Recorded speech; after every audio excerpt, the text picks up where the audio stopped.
attorney Zane Johnson. He's going to break down, if you're starting a business right now, okay, when it comes to legalities of it, he knows all the ins and outs. So my name is Zane Johnson. I'm the founder and managing attorney of MZA Legal. We are a law firm, virtual law firm, that's based here in Philadelphia that focuses on helping new entrepreneurs, freelancers, small business owners set a solid foundation for the future growth of their business. All right, and so really today's workshop, and as I was saying earlier, I typically do a workshop that is all about keeping your business legal, where I go through and I talk about just about every aspect of keeping your business legal. We're not going to do that today because I've only got a half hour, and judging by the fact that we got started a little later, I might have a little less time than that. But there is a checklist in the other room at the table that I'm at, so definitely feel free to come by and grab that checklist. It's a written one, so you've got something you can take home and kind of check through and see what applies to you. But really today's session and workshop is about helping to kind of illustrate how you can work with a legal professional to help set a foundation that will allow your business to grow.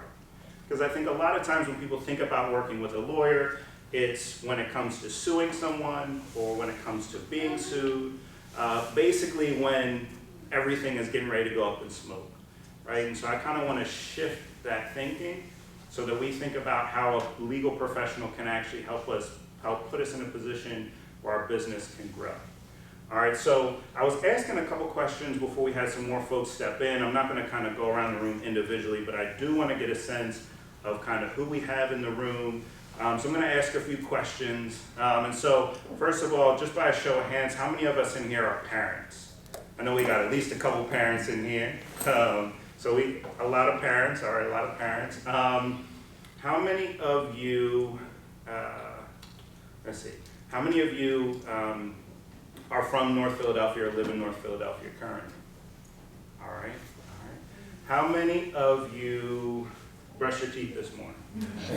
All right, just trying to make sure we got everybody's with me. Everybody's with me. All right, good, good. So serious questions now. How many of you are currently business owners? Just show of hands. All right, so we got a few. All right, keep your hand up. Keep your hand up. How many of you are aspiring business owners? If you haven't opened a business yet, you'd like to in the future. All right, just about everyone. All right. So let's keep our hands up. Little exercise. We're gonna get a little exercise today. So for everyone who has their hand raised, on the count of three, all right, on the count of three, we're going to do a little exercise. On the count of three, I want you to say the first name of your lawyer out loud, all right, on the count of three. 1, 2, 3. Zane. Oh, okay. All right, so you can put your hands down. All right, I just wanted to see, so we had a few current business owners, a few aspiring business owners. My video production guy is in the back, so he's got his lawyer, so I heard my name. But other than that, no one else said a first name. I'm guessing your first name's not me. I'm guessing you're talking about this. Or your lawyer's first name isn't me. But so, I'm going to tell you something about yourself. If you didn't say a first name, if you don't have a lawyer, I'm going to tell you something about yourself you might not know. And that is that if you don't have a lawyer, your lawyer's probably Google. All right? And that's just being realistic, right? Like if we have a question and we don't know who to go to for an answer, we go to Google, right? And there's nothing, no judgment, I'm not passing judgment. There's nothing wrong with Google. Google's actually great. I use Google all the time. My wife is a doctor, so we kind of laugh all the time at how, and don't judge me for this, I'm gonna be honest with you. Because people come to us with questions, and you know how even whatever job you're in, you're a professional, you've seen it, you've done it all, but every time someone calls, you don't always know the answer right there on the spot. Sometimes you gotta look it up. And so me and my wife, lawyer, doctor, but we use Google all the time to kind of, okay, I kind of remember that, but let me figure out, okay, here's the details, right? So Google is great. We all use Google. Google's great because it's free. Google's great because all of the knowledge in the world is right there at your fingertips. Google is free, right? So we got, it's all covered there, right? Google's great until it isn't, all right? And a lot of times we don't find out that Google isn't so great, or we don't find out where that line is between where Google is sufficient and where Google is insufficient until we're here, right? Until we're in the middle of our business, the house is on fire, and we're either trying to convince ourselves everything will be okay, or this is the point where we actually do try to call a lawyer, right? And so, again, Google is great until it isn't. And a lot of times people find out, and I'm going to skip the next slide because we've got children in the room. But a lot of times we find out that Google's not all right by, we got to mess around and find out. So you can guess what was on the last slide that I had to skip. All right? And so we got to mess around and find out to figure out where that line is. And that's the mistake that a lot of us make when we start in business. I had someone who gave me a call not too long ago, actually, and they needed help with something else, but in the course of our conversation, I found out that they had started a business in the past and actually had to shut it down because their co-business owner had taken out a loan in the name of the business without him knowing. And one thing a lot of people don't know is when you start an LLC, one person, if you have more than one person in the LLC, a multi-member LLC, one person can make a decision that binds the LLC, unless you have something in the operating agreement that says otherwise, right? And so he didn't think about it. They're friends. They start this business together. They don't have a written operating agreement. He goes out and gets a loan in the name of the business without telling him. A couple years later, the company that gave the loan is coming to him and saying, we're trying to collect from your LLC. And he hadn't even spoken to his business partner in years. They had a falling out. So it was just a whole mess. He had to basically wind the business down, start a new LLC, go through a whole new process to kind of redo his business, move all his assets over. It was a mess, right? And so he was in that situation where he's sitting there in the burning house and he's like, all right, Google, that didn't work. Google or LegalZoom or Rocket Lawyer didn't work for me in that situation. Right, so you can mess around and find out where that line is, and a lot of times that ends up being bad. Or, of course, we all know if you don't know, you better ask somebody, right? And so this is the way that I want people to start thinking about using professional legal solutions, right? And I know and I understand that it's difficult. My background is I didn't have any lawyers in my family. So I remember going to law school, and I'm not even finished the semester yet, and everybody's calling me, like, yeah, my landlord, I got a problem with, the water's not working, so can I not pay rent this month? And grandmom's calling me, she's like, I want to put the house in trust so we can avoid probate. And so-and-so's like, I want to start a business. And I'm like, y'all, I haven't even passed the first semester yet. Like, this stuff is hard, all right? Give me a minute, okay? But what that made me realize is that a lot of times if you don't have a lawyer in your family, someone you have a personal connection with, you don't necessarily know who to call. All right, and so sometimes we get hesitant. Sometimes we think, oh, if I call, the lawyer's going to charge me. If I call, it's going to be 6 minutes and I'm going to get a bill. All right, I'm going to tell you right now. Now you know a lawyer who you can call at any time and you can talk to for 6 minutes and you will not get a bill, all right? I've got my card in the room. If you've ever got a question, and even if it's not a business-related thing, you can always give me a call. I'm always happy to help and always happy to point people in the right direction.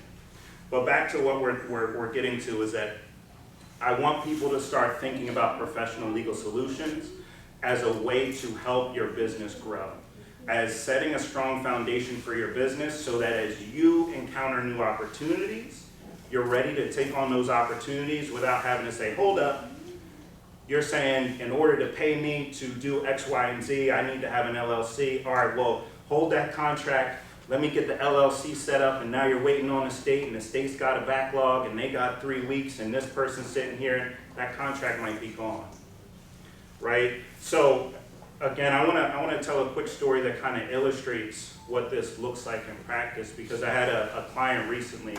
She had reached out to me closer to the beginning of the year, and I was out on a run, like I'm out on a run, not on the run.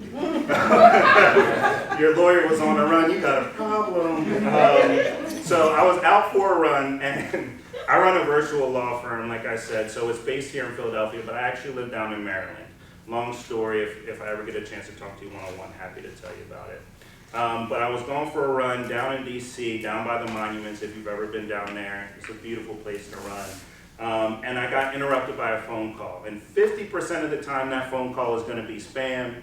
right? Somebody calling because I want a vacation, or somebody calling because my car warranty is expired. The other 50%, it might be somebody, for business. So I always want to pick up and answer that phone, and I answered the call, and the woman on the other end said, I'm looking for a contract. How much do you charge? So I'm like, all right, hold up, let's kind of figure out. I started asking some questions. I want to figure out kind of what are you looking for? What do you need? What type of business do you have? What type of contract are you looking for? Who is it going to be with? Is it a contract that you want to use as a form contract so you can use in multiple situations?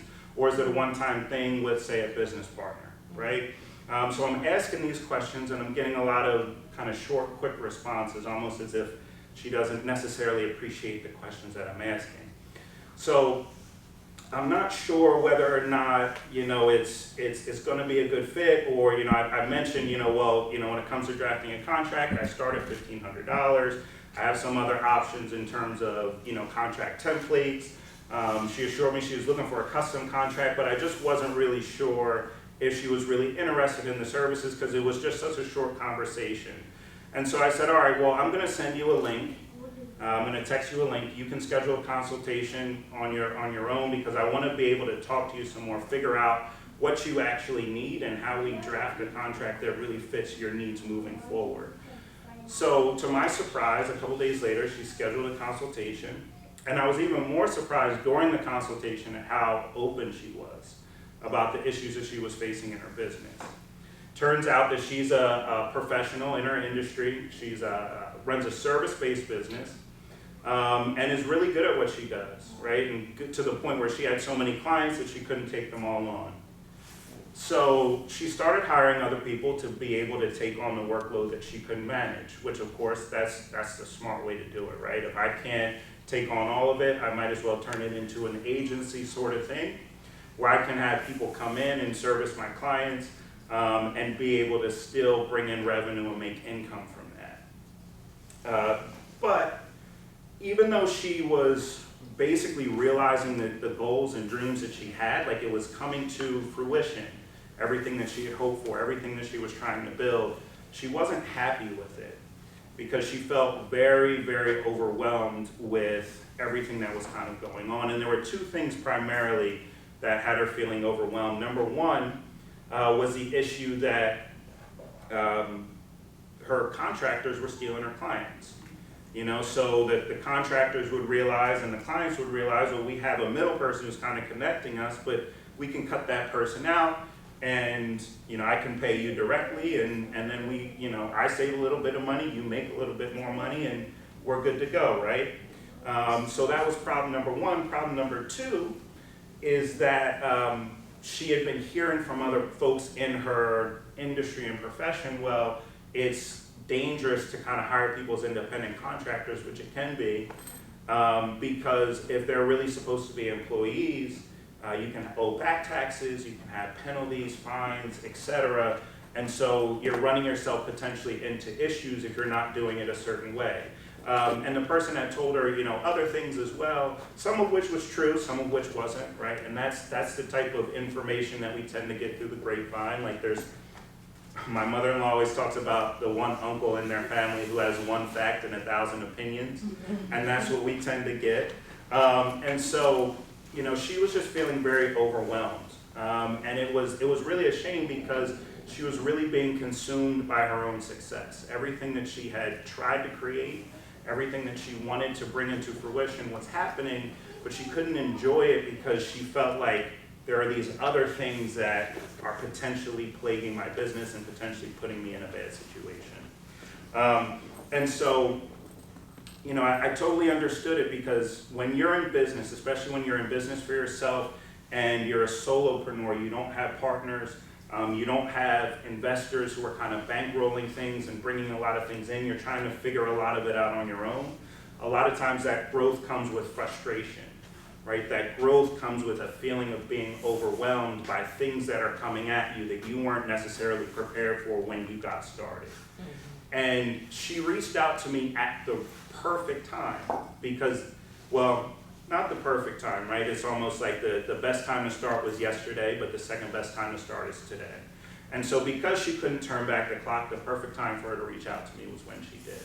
Because we were able to put together a contract that not only addressed those issues, but also addressed some other issues that through our conversation we were able to highlight as being potential issues for her business, right?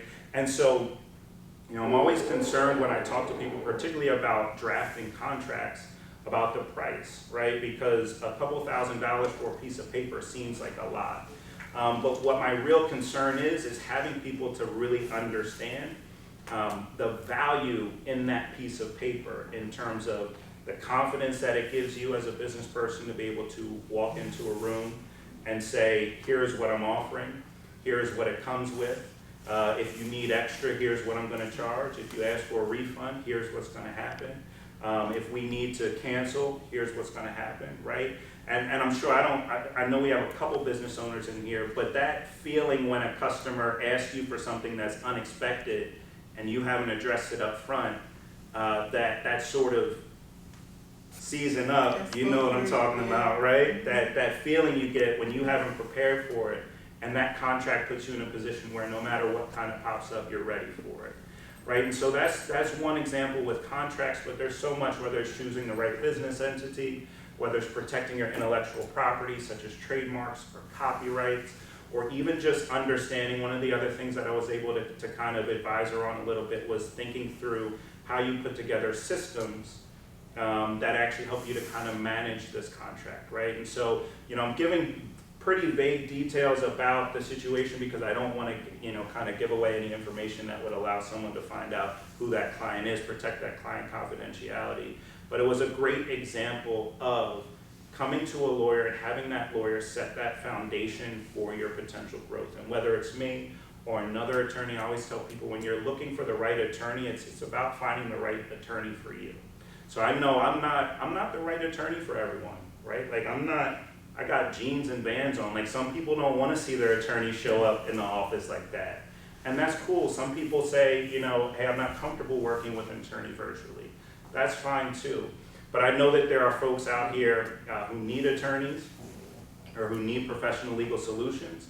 And the way that I try to approach it is by being accessible, is by being open and providing that information that's going to help people to be able to move forward and grow. And so with that, you know, I will end it by saying, you know, at the end of the day, right, that growth is going to come to you, whether you're a current business owner or an aspiring business owner. That growth is going to come for you. It is out there in the future. It's waiting for you.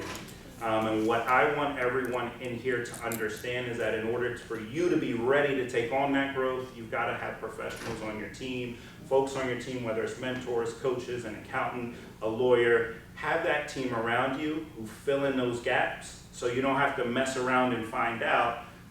You can go ask somebody and you can really figure out how you position yourself for the future growth of your business and to take advantage of opportunities as they come. All right? So I appreciate everyone.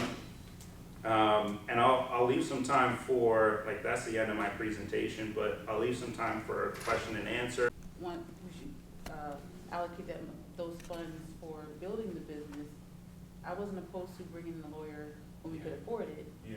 So there was the back and forth with that. That's a very real question, right? And I'm glad, I appreciate you asking me that as a lawyer, because a lot of people wouldn't ask the lawyer that question. He's like, he about to lie. You're not going to tell me the truth. But I'll be honest with you. So it's obviously an issue, right? And, you know, one of the areas where I see it very frequently is like when people talk about trademarks. And I will often have people call me and say, I need a trademark. And the first thing I want to figure out is like, well, let's figure out what your business looks like and whether or not now even really makes sense for you to have a trademark. Like, what specifically do you want the trademark for? Because a trademark is great and it's important, but you have a certain level of protection over that brand asset just by using it.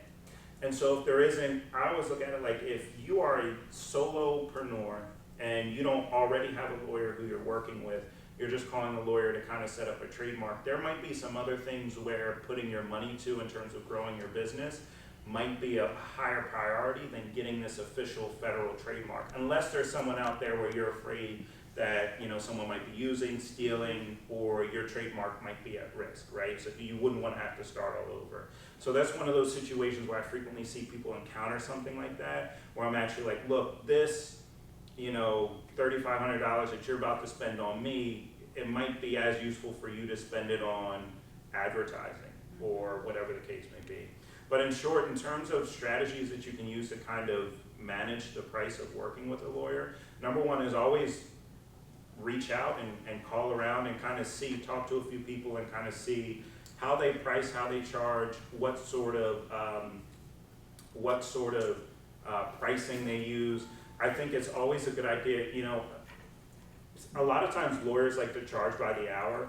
I work on a completely fixed fee for the most part because I understand that it's like, to me, I think of it like if I went to the mechanic and I was like, you know, something's wrong with my car and they were like, all right, give me $2,000, come back in a week, I'm gonna tell you if it's fixed or if I need more money, I'd be like, I'm going down the street, or let me look at this YouTube video and figure out how I can fix it myself, right? And so, I think that you can, a lot of attorneys will work on a fixed fee if you can kind of negotiate with them, because to me personally, I think it's a lot of lawyers being lazy about, you can, for the most part, guess how long it's gonna take you, how much time it's gonna take you, and what you wanna charge. And so if you insist on working on an hourly basis, it's because you really don't want to take on any of the risk of it taking a little bit longer. Whereas, for me, I'm willing to share the risk with my clients. So if they're willing to work on a fixed fee, that's always helpful because you can kind of get a sense of how much is this going to cost and what am I going to get in return for it, and is it really worth it? And at that point, you can also kind of break apart. Because any attorney who's going to be doing fixed fee work with you is going to set the scope of work, right? So you can kind of break apart and say, what's absolutely necessary for me to have from this attorney, and what things can I kind of do without for now, and maybe come back to.